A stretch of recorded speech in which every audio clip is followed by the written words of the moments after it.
yeah, anytime you can, you want to try to address root cause first of all.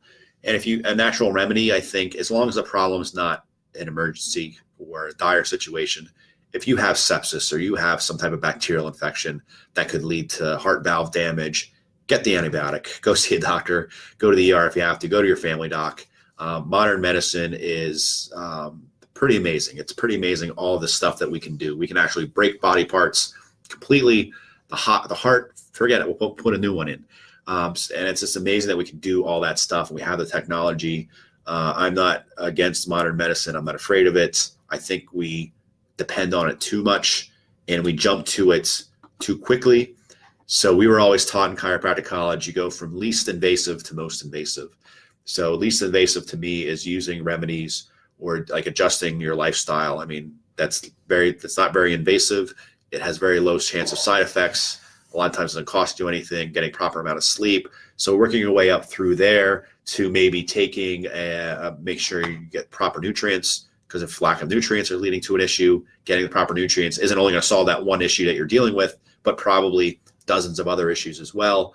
And then you can go into even herbal medicine. So say you have mild elevation in blood sugar levels, and you could take something like Gymnema, or there's a variety of things you could take for berberine. There's things there that are herbals. They've low risk of side effects. The side effects they do have are often positive. So, and if that solves the problem along with diet and other things, then great.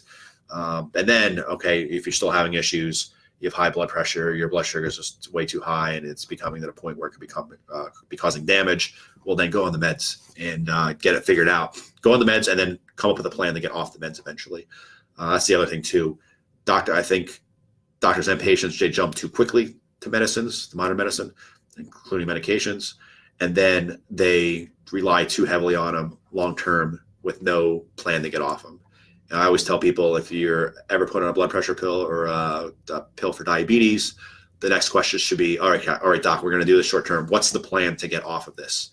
And if they don't have an answer, then you see someone like me, or you research on your own, or you fix your diet on your own. And then eventually it gets to the point where you don't need the medication anymore. Then you go back to the doc and say, all right, I've been doing really well with my diet. I lost 30 pounds. Can we start to wean off this blood pressure medication? Because maybe I don't need it anymore. And I think no matter who they are, what doctor they are, I think anyone could agree that you're better off without the medication than you are with the medication.